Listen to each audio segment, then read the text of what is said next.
નમસ્કાર વિદ્યાર્થી મિત્રો, આપણે છેલ્લા લેક્ચરની અંદર છે તે એક ત્રીજા ચેપ્ટર વિશે છે આપણે કર્ણના જીવન દૃશ્ય વિશે છે એ આપણે માહિતી મેળવી હતી. આજે જે આપણો ચોથો ચેપ્ટર છે ક્યાં નિરાશ હોવા જાય તેની વિશે છે આપણે આજે અભ્યાસ કરીશું. એ પહેલા આપણે જોઈએ કે આખા પાઠની અંદર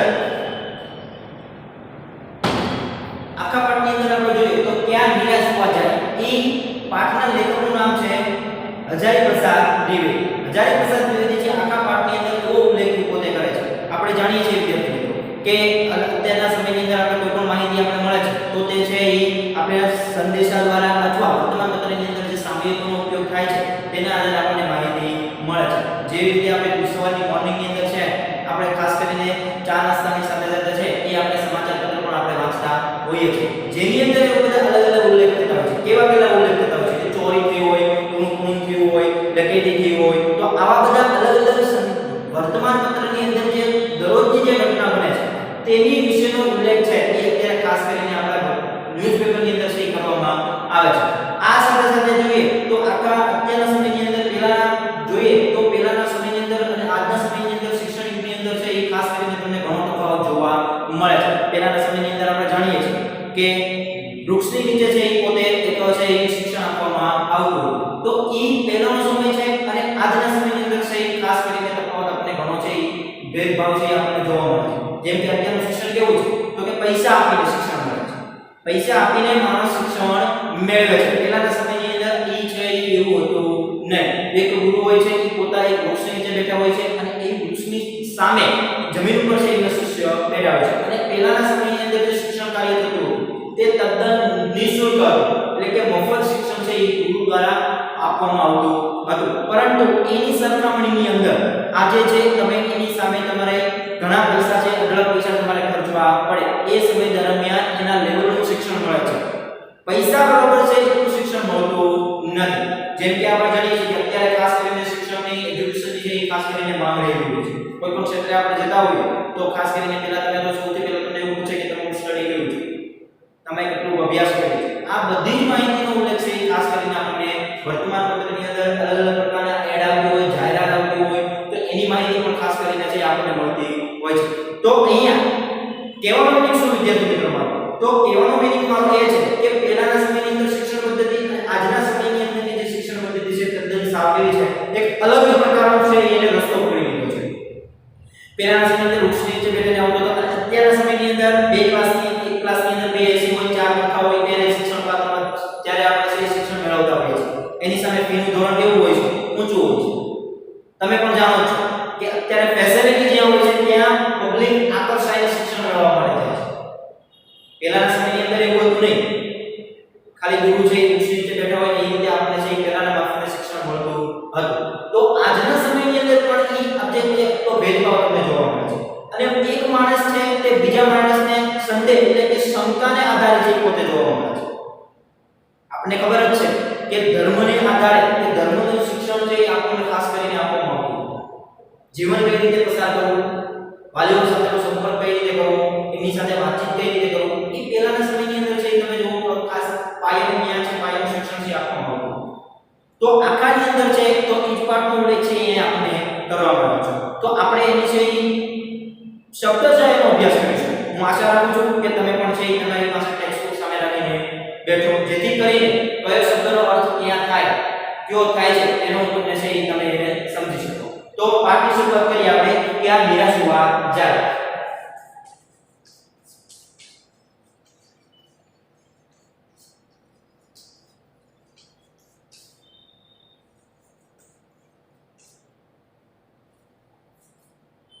પાઠની શરૂઆત કરતા પહેલા આપણે એના લેખકનો પરિચય સૌથી પહેલા આપણે મેળવીએ. आचार्य हरिप्रसाद द्विवेदी का जन्म बलिया के उत्तर प्रदेश जिले के दुबे का छाया छात्रा गांव में हुआ था. पारिवारिक परंपरा अनुसार संस्कृत अध्ययन शुरू करने के उन्होंने हिंदू कृषि विश्वविद्यालय में ज्योतिषाचार्य की परीक्षा उत्तीर्ण की. એટલે કે સંસ્કૃત ભાષા ની અંદર શિક્ષણ મેળવવા માટે છે એને એક યુનિવર્સિટી હતી હિન્દુ કાશી વિશ્વવિદ્યાલય, એની અંદર છે એને સંસ્કૃત ભાષાનો છે એને સૌથી પહેલા એને અભ્યાસ કર્યો હતો. गुरुदेव रविंद्रनाथ के आश्रम में 1940 ईस्वी से 1950 ईस्वी तक हिंदी भवन के निदेशक रहे. तत्पश्चात काशी हिंदू विश्वविद्यालय, वाराणसी एवं पंजाब विश्वविद्यालय, चंडीगढ़ ભારત સરકારને ઉन्हें પદ્મભૂષણ की ઉપાધિ થી સન્માનિત किया था। એને પોતે અલગ અલગ ક્ષેત્રની અંદર અલગ અલગ પદ ઉપર એને પોતાનું છે કાર્ય એટલે કે પોતાની નિષ્ઠા જે છે એ પોતે એને ફરજ બજાવી હતી। हिंदी साहित्य जगत में द्विवेदी जी का एक निबंधकार, उपन्यासकार, समालोचक तथा शोधकर्ता, इतिहासकार के रूप में प्रचलित है।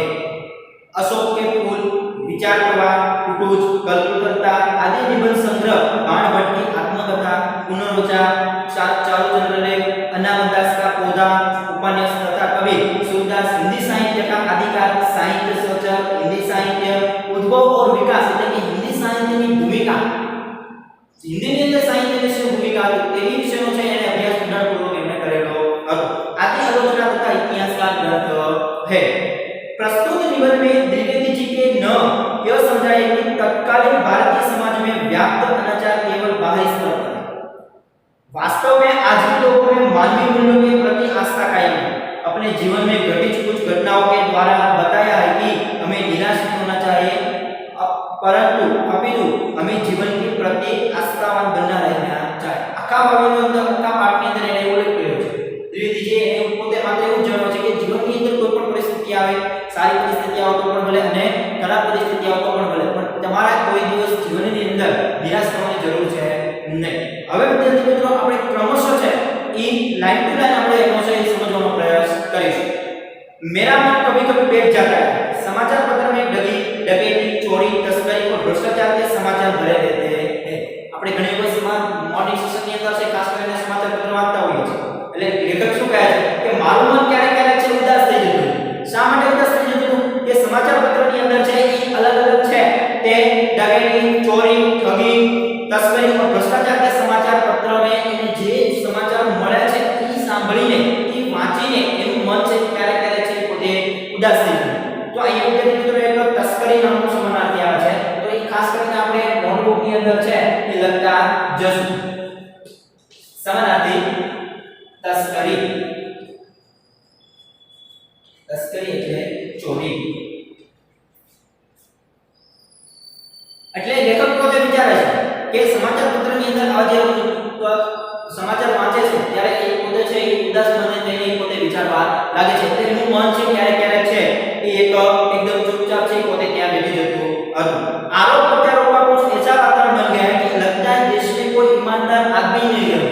आरोप प्रत्यारोप એટલે કે આપલેની વાત કરવામાં આવે, એકબીજા સાથેની જ્યારે સરખામણી કરવામાં આવે ત્યારે એવો એક લેખકને અનુભવ થયો છે કે દુનિયાની અંદર, સંસારની અંદર પહેલાના જમાનાની અંદર જેમ જોતા હતા આપણે કે પહેલાના સમયની અંદર ઈમાનદાર માણસો હતા તો આજના સમયની અંદર એ ઈમાનદાર માણસો આપણને જોવા મળતા નથી। એટલે શું કહે છે લેખક કે જ્યારે પણ એવું વાતાવરણ એવું થઈ ગયું છે કે આજે દેશની અંદર કોઈ પણ માણસ ઈમાનદાર બનતો નથી। અહીંયા એક શબ્દ વિદ્યાર્થી મિત્રો આવે છે ભ્રષ્ટાચાર।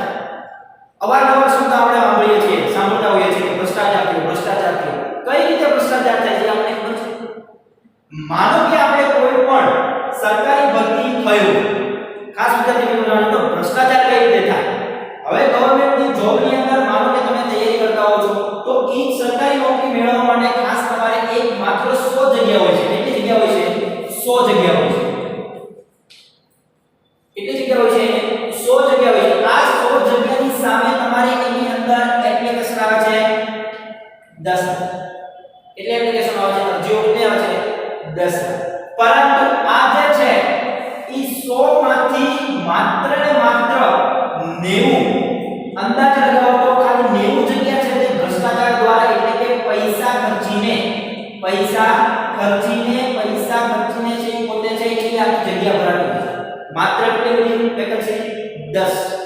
હવે આ 10 ની સામે તમારે આટલા લોકોની તમારે છે એનું મૂલ્યાંકન કરવાનું છે। આટલા લોકોની સામે 10 જગ્યાની સામે તમારું છે એ મૂલ્યાંકન કરવાનું છે। તો આ રીતે પૈસા ખર્ચીને પોતે જે નોકરી મેળવી લેતો હોય તો એને શું કહેવાય? ભ્રષ્ટાચાર કહેવાય। તો આવી રીતે અલગ અલગ ક્ષેત્રની અંદર ઘણા બધા વિભાગો છે જે આ રીતે ભ્રષ્ટાચાર થાય છે। ભ્રષ્ટાચાર થાય છે આપણે આમાં સાંભળીએ છીએ, જાણીએ પણ છીએ આપણે, પણ આપણે બોલી શકતા નથી। શા માટે? કારણ કે આપણે એટલા કેપેબલ નથી, આપણે એટલા શક્તિશાળી નથી। એટલા માટે થઈને અહીંયા ખાસ કરીને લેખકનું મન છે વારે વારે એનું મન છે એ એકદમ ઉદાસ થઈ જાય છે।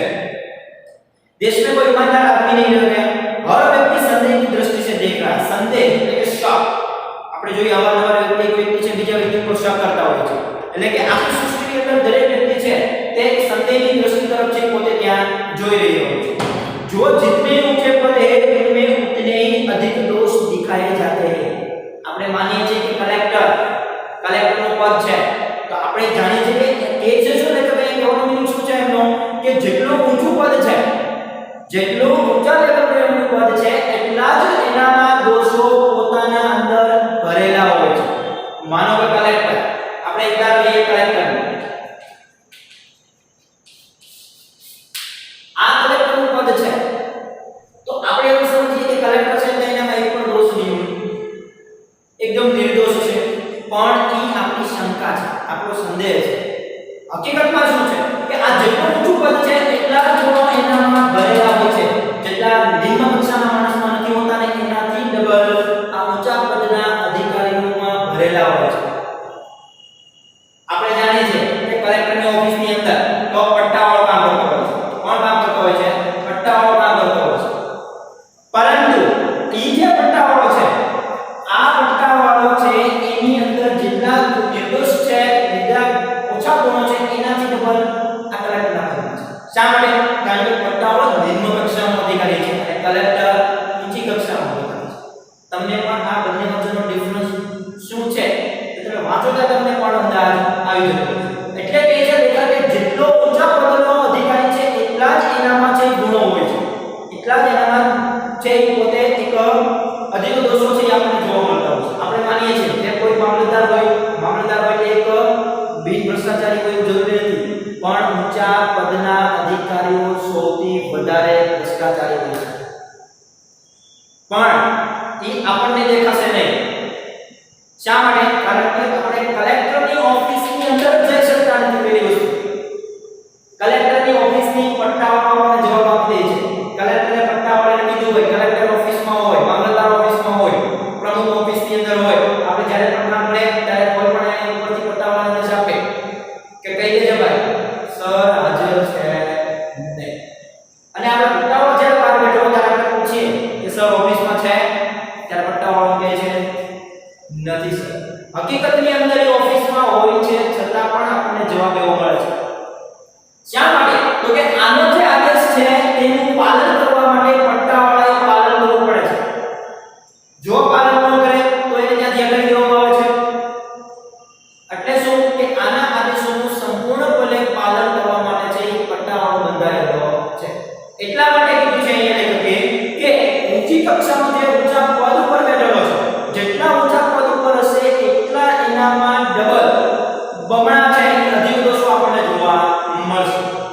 एक बहुत बड़े आदमी ने मुझसे एक बार कहा था कि इस समय सुखी वही जो कुछ नहीं करता, जो कुछ भी करेगा उसमें लोग दोष खोजने लगे। साची बात है। लेखक કહે છે કે મને એક ઊંચા પદના અધિકારીએ કીધું, એક સારા વ્યક્તિએ ઉચ્ચ કક્ષાના અધિકારીએ મને કીધું, વ્યક્તિએ મને જણાવ્યું કે આજના જમાનાની અંદર સુખી માણસ એ જ છે જે કંઈ પણ કામ કરતો નથી। ઉદાહરણ તરીકે ભિખારી, જે ભિખારી જે એક જેટલો કરોડપતિ હશે એની કરતા એ ભિખારી સુખી હશે। આપણે જાણીએ મંદિરની ઉદાહરણ આપીએ કે આપણે મંદિરની અંદર પગે લાગવા માટે જતા હોઈએ છીએ, અવારનવાર સવાર સાંજ બપોર ગમે ત્યારે પણ આપણે ભગવાનના દર્શન કરવા માટે જતા હોઈએ છીએ। ત્યારે પૈસાવાળો જે સૌથી હશે, પૈસાવાળો અધિક હશે તે મંદિરની અંદર જઈને ભીખ માંગશે, અને ગરીબ માણસ હશે તે મંદિરની બહાર ભીખ માંગશે। આપણે જાણીએ છીએ કે મંદિરની અંદર જઈએ, આપણે એન્ટર થઈએ ત્યારે ચાર પાંચ વ્યક્તિઓ આજુબાજુ ભિખારીઓ વાસણ લઈને બેઠા હોય છે, પણ સૌથી વધારે સુખી કોણ હોય છે? એ બહાર જે વાસણ લઈને જે ભિખારી બેઠો હોય ને એ સૌથી વધારે છે એ સુખી હોય છે। એટલા માટે લેખક આપણને અહીંયા જણાવે છે કે સૌથી આ દુનિયાની અંદર, આ સંસારની અંદર સૌથી વધારે સુખી માણસ એ જ છે જે કંઈ કામ કરતો નથી અને જે બધા જ કામો કરે છે એની ઉપર શંકા એટલે કે સંદેહની દૃષ્ટિકોણથી જોવામાં આવે છે। उसमें लोग दोष खोजने लगेंगे कि आने आ काम क्यों करे છે, તો આને કઈ ખબર પડતી નથી, એની ઉપર આરોપ મૂકશે, એની ઉપર શંકા કરશે। સારા કામ કર્યા છે તો પણ ઉચ્ચ કક્ષાનો અધિકારી કાંઈ કરશે નહીં તો પણ એના વ્યક્તિના કાર્યોમાં રોકાણ થશે નહીં. શા માટે? પદ ઊંચું છે. એ જ રીતે અહીંયા જોઈએ તો આ સંસારમાં કોઈ પણ વ્યક્તિ કઈ કામ કરતા નથી તો વ્યક્તિ કેવો હોય છે?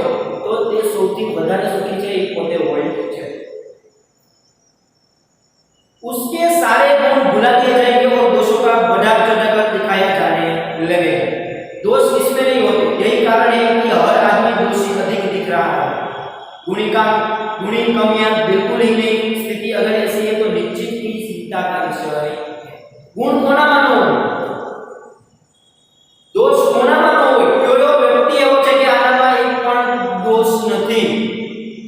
બધા જ વ્યક્તિઓ કોઈકને કોઈ અંશે પોતાની અંદર એવા દોષો લઈને છુપાયેલા રહીને પોતે કરતો જ હોય છે. પરંતુ એ ક્યારે ખબર પડે? જ્યારે એનો સમય આવે ત્યારે એના દોષોની ખબર પડે છે કે આ વ્યક્તિઓમાં આપણે અત્યાર સુધી એક પણ દોષ જોયો નથી. એવો દોષ આપણને આ જોવા મળે છે. એટલા માટે કીધું કે આ તો એક ચિંતાનો વિષય છે. જે વ્યક્તિ બીજા વ્યક્તિને સંદેહ તરફથી જોવે છે એ એક છે તે આપણો એક સંદેહનો વિષય છે. मोटो चिंता का विषय है लेखक गणावे है. क्या यही भारतवर्ष है जिसका सपना तिलक और गांधी ने देखा? आपने जानिए कि रविंद्रनाथ टागोर गांधी भारत देश ने आजाद करवा માટે ભારતवर्ष ने आजाद करवा માટે એને કેટલા અધિકતમ પ્રયાસો કર્યા છે. એટલે શું આજે એક વ્યક્તિ બીજી વ્યક્તિને સંદેહની તરફ દ્રષ્ટિથી જોવે છે? ઊંચા પદનો અધિકારી હોય તેના માટે દોષો હોય છે. આ ભારતवर्ष છે જેનું સ્વપ્ન રવિન્દ્રનાથ ટાગોર અને गांधी जी ने रविन्द्रनाथ टैगोर और मदन मोहन मालवीय का महान संस्कृत सभ्य भारतवर्ष किसी अतीत के गौरव में डूब गया. गौरव ઊંડાણ ની અંદર એક પોતે વિચાર કરતા હતા કે પોતે ઊંડાણ ની અંદર પોતે ચિંતિત કરતા હતા કે શું આજ ભારતવર્ષ છે જેનું સ્વપ્ન છે ગાંધીજીએ જોયું હતું? आर्य और द्रविड़, हिंदू और मुसलमान, यूरोपियन और भारतीय आदर्शों की मिलन भूमि महाभारत समुद्र का क्या स्क्रीन है. मेरा मन करता है कि ऐसा हो नहीं सकता. हमारे महान मनुष्यों की सपनों का भारत है और रहेगा. એટલે પોતે ગાંધીજી કહે કે મારું મન છે આ માનવા માટે તૈયાર છે નહીં. કારણ કે ભારતની ભૂમિ છે તે મનુષ્યરૂપી ભૂમિ છે, ઋષિ મુનિઓની ભૂમિ છે. એટલા માટે એ પોતે છે આ વાત માનવા માટે છે ગાંધીજી છે પોતે સંમત થતા નથી. यह सही है कि इन दिनों कुछ ऐसा माहौल बना है कि ईमानदारी से मेहनत करके जीविका चलाने वाला नील और भोले श्रमजीवी पीस रहे और झूठ तथा फेरेक का रोजगार करने वाला फल फूल रहे हैं. આપણે જાણીએ છીએ કે કંપની હોય તો કંપનીની અંદર ઘણા બધા માણસો જે કામ કરતા હોય છે, પણ એ કામની સાથે એનું એટલું બધું શોષણ કરવામાં આવે છે તો એ શોષણની સાથે સાથે એને પોતાને કહે છે કે જે ભોળા માણસો હોય છે એનું સૌથી વધારે શોષણ. અને ઉચ્ચ કક્ષાના અધિકારીઓ છે જે ખરાબ બોલે છે, જે ખોટું બોલે છે, ધોકો કરે છે, એ વ્યક્તિ આજે સંસ્થાની અંદર ચારે દિશાઓની અંદર જે પોતે ફેલાઈ રહ્યા છે, પરંતુ એની ઉપર કોઈ વ્યક્તિ સંદેહ કરતા નથી. ईमानदार कोई मूर्खता का पर्याय समझ जाने के लगा है. सच्चाई केवल भीरू और बेबस लोगों के हिस्से में पड़ी है. ऐसी स्थिति में जीवन के महान मूल्यों के बारे में लोगों की आस्था हिलने लगी है. जो विश्वास હતો એ વિશ્વાસ માણસને એ વિશ્વાસથી એના ઉપરથી જે વિશ્વાસ બેઠો હતો એ અત્યારે દૂર થઈ ગયો છે. એટલા માટે એક માણસ છે તે બીજા માણસને સંદેહની દ્રષ્ટિએ જોવા મળે છે. શા માટે? કારણ કે પહેલાના સમયમાં જે વિશ્વાસ હતો અને આજના સમયની અંદર વિશ્વાસ છે એમાં ઘણો બધો ફેર જોવા મળે છે. જેમ કે કેવો ફેર? તો દરેક વ્યક્તિ અત્યારે જોઈએ તો જો ધોકો આપીને છે એ ખાસ કરીને વિશ્વાસઘાત કરીને એક જગ્યાએથી બીજી જગ્યાએ ફરે છે, પરંતુ જે પોતાના તન મન અને ધનથી સાચા મનથી પોતે કામ કરે છે એનું સૌથી વધારે શોષણ થઈ રહ્યું છે. એટલા માટે અહીંયા ऐसी परिस्थिति में जीवन के महान मूल्यों के बारे में व्यक्ति के ऊपर लोगों की आस्था क्या हिलने लगी. परंतु ऊपर जो कुछ दिखाई दे रहा है वह बहुत ही हाल की मनुष्य निर्मित नीतियों की त्रुटियों की देन है. सदा मनुष्य बुद्धि नई परिस्थितियों का सामना करने के लिए नई सामाजिक विषयों को बनाती है. उन्हें ठीक साबित न होने पर उन्हें बदलती है. આપણે જાણીએ છીએ કે અત્યારે દિવસે દિવસે અવારનવાર નિયમોની અંદર છે સુધાર વધારા થતા હોય છે, પરંતુ જે નિયમો આપણે બનાવ્યા હોય એ નિયમોની અંદર જો સફળતા મળે નહીં તો એ નિયમોને ત્યાંથી દૂર કરી દેવામાં આવે. એટલા માટે શું કહે કે વિધિ વિશે લોકો બનાવીએ उनके ठीक साबित न होने पर उन्हें बदलती है. લેવામાં આવે છે તો કે એને ત્યાં બદલી દેવામાં આવે છે. આ નિયમ સફળ નથી તો આ નિયમને દૂર કરીને બીજો નિયમ ત્યાં મૂકવામાં આવે.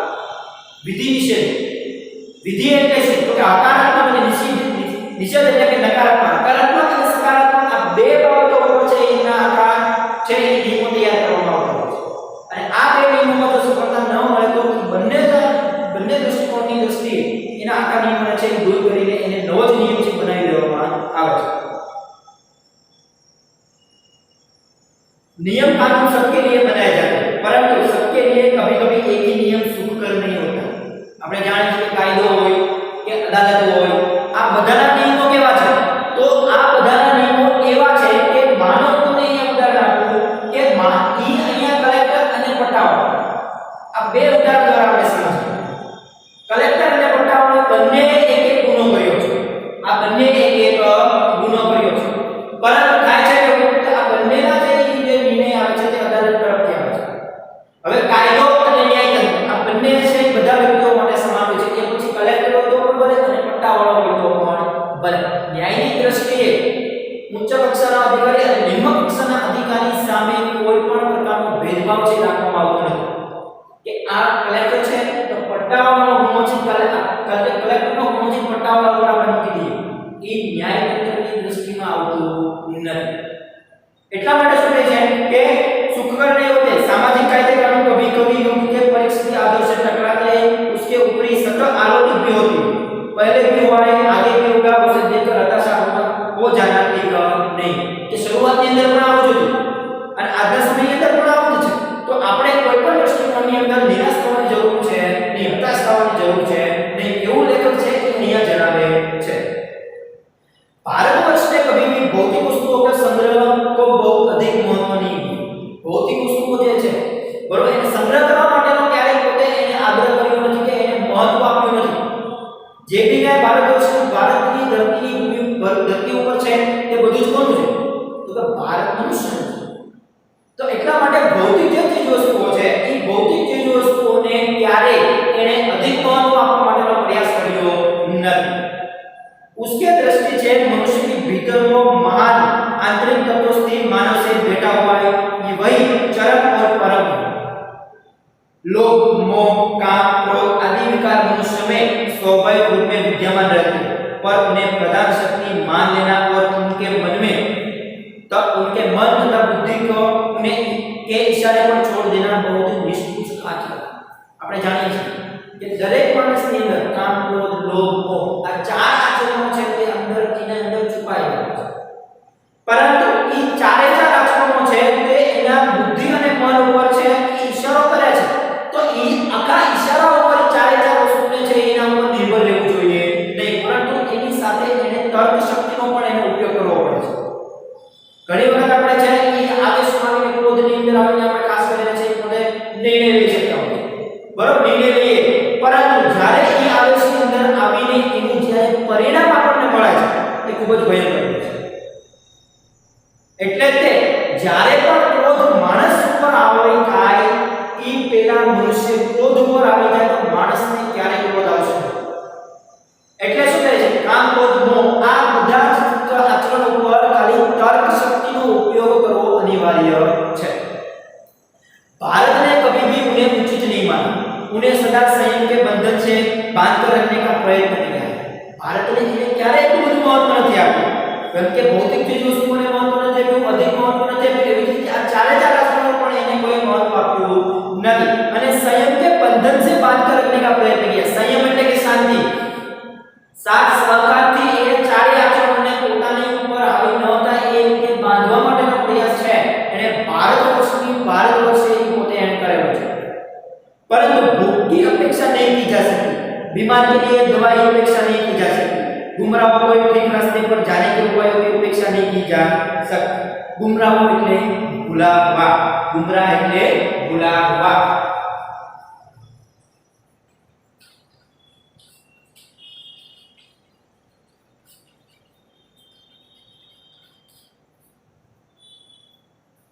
શું કીધું એને કે ભૂખ की अपेक्षा नहीं की जा सकती.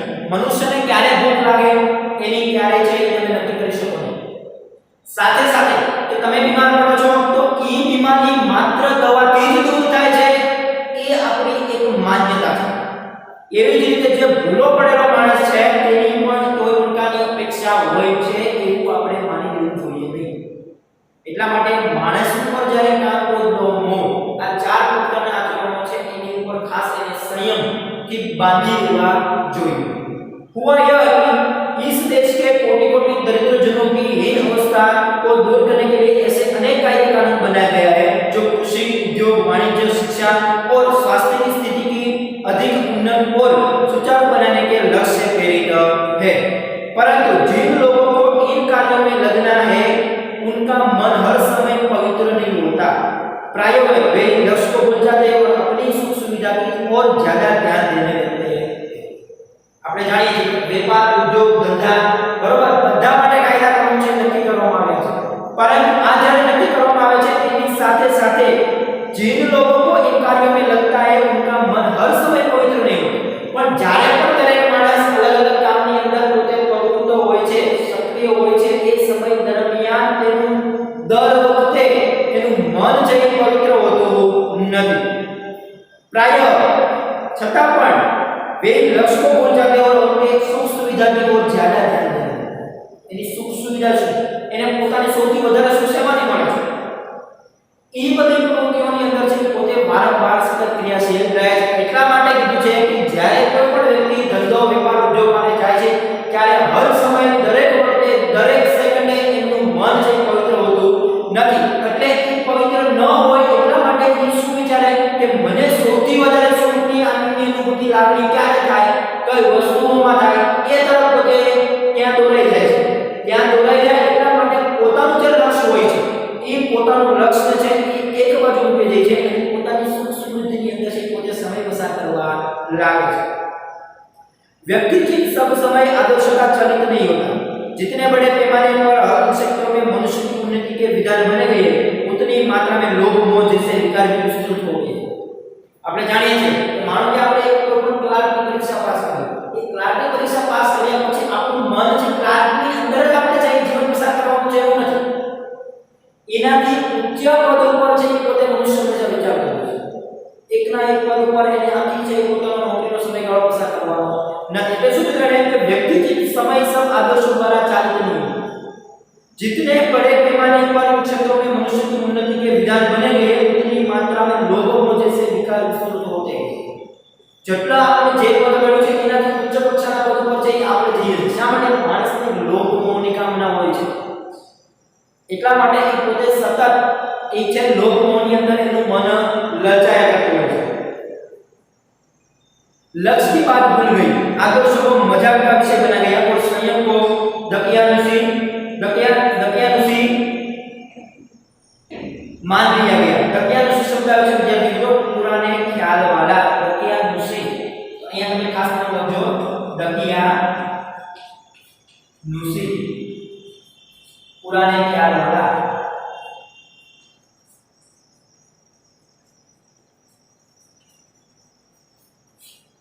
પહેલાના સમયની વિચારણા શક્તિ હતી એને આધારિત છે પોતે સમજવા માટેનો છે સતત પ્રયત્ન કરતા હોય છે. એટલા માટે અહીંયા એને ખાસ એ વાતો પર ધ્યાન આપ્યું છે કે ભારત વર્ષ છે તે દकियानुसी मानने लिया. परिणाम जो होना था वो हो रहा है.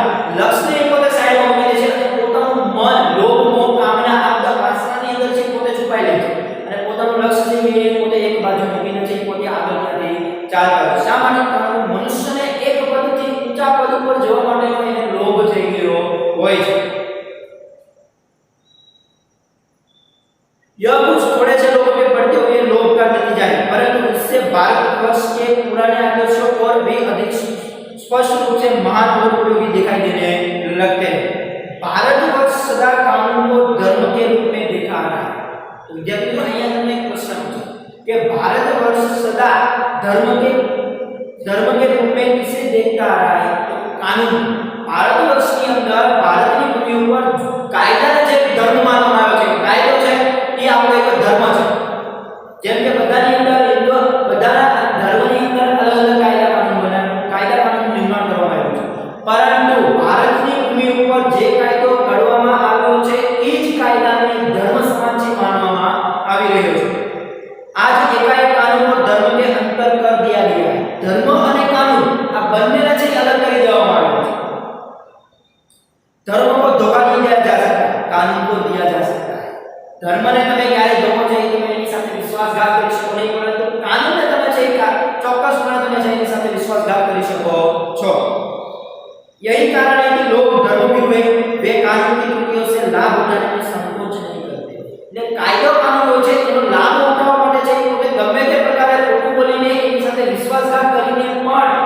કાયદા કાનૂનનો છે વિશ્વાસઘાત કરીને પણ એનો લાભ લઈ શકશે, પરંતુ ધર્મનો લાભ લઈ શકશે નહીં. શા માટે? કારણ કે ધર્મને તમે ધર્મ સાથે તમે ખિલવાડ કરી શકો નહીં, વિશ્વાસઘાત તમે કરી શકો નહીં, પરંતુ કાયદાની સાથે તમે જે ચોક્કસપણે છે એ તમે ખોટું બોલીને પણ તમે એમાંથી છુટકારો મેળવી શકો, પરંતુ ધર્મની બાબતમાં તમે ખોટું બોલીને તમે એમાંથી તમને મુક્તિ મળી શકશે नहीं। इस बात के पर्याप्त प्रमाण खोजे जा सकते हैं कि समाज की ऊपरी वर्ग से चाहे जो भी होता रहा है, भीतर भीतर भारतवर्ष अभी भी यह अनुभव कर रहा है। अंदर ने अंदर ऊपरना पद पर गમે તેટલો કાર્ય સારા કાર્ય થાય, પરંતુ ભીतर ને ભીतर એટલે કે ઊંડાણપૂર્વક ભારત ખાલી આ એક જ અનુભવ કરી રહ્યો છે કે કાયદાને ધર્મના રૂપ માનવામાં આવ્યું છે। अब भी सेवा, ईमानदारी, सच्चाई और आध्यात्मिक के मूल्यों में बने रहे। वे दब अवश्य गए लेकिन नष्ट नहीं हुए। दब गए आप जे कायदा सेवा चाकारी પછી એની સાથે સાથે કયા કયા બીજા છે તત્વો હતા તો કે ઈમાનદારી, આ બધા તત્વો આપણી સામે છે, પરંતુ તે એક પડની નીચે દબાઈ ગયા છે। અત્યારે જોવા મળે તો અલગ અલગ ક્ષેત્રની અંદર જેવો પેલા ક્ષેત્રની અંદર જે સેવા ઈમાનદારી આપણને જોવા મળતી હતી, એ આજના સમયની અંદર એ સેવા અને ઈમાનદારીના ગુણો છે, પરંતુ એક પડની નીચે દબાયેલા છે। એ આજે પડ આપણે ઉઠાવી શકતા નથી। એટલા માટે અહીં કીધું છે લેખકે કે આ બધા જ ગુણોમાં આપણને જોવા મળે છે, મૂલ્યો જોવા મળે છે। वो दब गए अवश्य लेकिन नष्ट नहीं। હજી સુધી આ પડની નીચે દબાઈ ગયા છે એ ચોક્કસ વાત છે, પરંતુ એનો નષ્ટ હજી સુધી થયો નથી। શા માટે? કારણ કે 100% ની અંદર 5% તો ઈમાનદાર માણસો હોય, સેવા ચાકરી વાળા માણસો, આધ્યાત્મિક મૂળો ધરાવતા હોય એવા માણસો પણ જોવા મળે છે, એટલે હજી સુધી પણ એનો નષ્ટ થયા નથી। आज भी वह मनुष्य से प्रेम करता है, महिलाओं का सम्मान करता है, झूठ और चोरों की गलत समझता है, दूसरे का पीड़ा का पहुंचने का पाप समझता है। केवल मानसो के सेवा वाला मानसो, ईमानदारी वाला मानसो, आवा जेवा आध्यात्मिक गुणों जेना संकलन छे ई बेवा लोको हજી સુધી સ્ત્રીને માન સન્માન આપે છે। પછી એની સાથે છે झूठ और चोरी को गलत समझता है। चोरी કરવું એક પાપ છે, बरोबर, खोटू बोलવું एक पाप છે। આ બધાને છે પોતે સમજવા માટેનો છે પોતે પ્રયાસ કરતા હોય છે।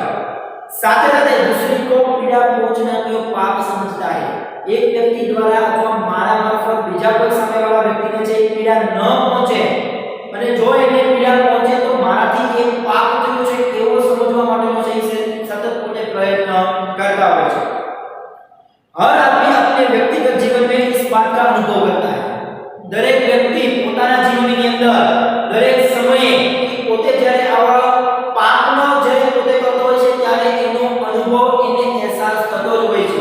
જેમ કે આપણે ક્રોધની અંદર આવીને ઘણી વખત છે આપણે કોઈ પણ વ્યક્તિને ઊંચા અવાજે અથવા એની સામે જેમ ફાવે તેમ આપણે બોલી શકીએ છીએ, પરંતુ જ્યારે એ ક્રોધ શાંત થાય ત્યારે આપણને અંદાજ આવે છે કે ત્યારે આપણને અનુભવ થાય છે કે સામેવાળા વ્યક્તિને આપણે ક્રોધની અંદર ઘણું બધું કહી દીધું છે કે એ પોતાની જાતને પોતે ધિક્કારતો હોય છે એવા સમયે પોતે પાપ કર્યું છે એવી અનુભૂતિ એમને થાય છે। એટલે દરેક વ્યક્તિ લેખક એટલે જ જણાવ્યું છે કે દરેક વ્યક્તિ છે એ પોતે આવો અનુભવ છે એ દરેક સમયે છે એ પોતે કરતો હોય છે। समाचार पत्रों में जो भ्रष्टाचार के प्रति इनका आक्रोश है वही यही साबित करता है कि हम ऐसी चीजों को गलत समझते हैं और समाज से उन तत्वों को प्रतिष्ठा का कम करना चाहते हैं जो गलत तरीके से धन या मान संग्रह करते हैं। એટલા માટે અહીંયા છે કે પોતે લેખક કહેવા માંગે સાબિત કરવા માંગે છે કે જે પોતે વ્યક્તિ જે છે સમાચાર પત્ર में जो भ्रष्टाचार के प्रति इतना आक्रोश है कि એને ભ્રષ્ટાચાર થાય છે અને એટલો બધો આક્રોશ એટલા માટે લેખકને આવે છે કે वह यह भी साबित करना है कि हमें ऐसी चीजों को गलत समझते हैं कि आपने एवी ज व्यक्तिओने एवी ज चीज वस्तुओने गलत समझिए છીએ જે समाज के उन तत्वों की प्रतिष्ठा कम करना चाहता है। गलत समझते हैं જે સમાજની એનું પોતે સમાજનું મૂલ્ય ઓછું માનતા હોય છે એવા ગલતોને प्रतिष्ठाને કમ કરવા માટે છે પોતે તૈયાર હોય છે। और जो गलत तरीके से धन या मान संग्रह करते हैं એટલે ખોટી રીતે પોતે ધનનો સંગ્રહ કરે છે તો સામેવાળો વ્યક્તિ પૈસાદાર છે તો એની પાસેથી પૈસા કઈ રીતે પડાવો એ પોતે એની સાથે ભ્રષ્ટાચાર કરીને ખોટું કરીને વિશ્વાસઘાત કરીને પોતે છે ધનનો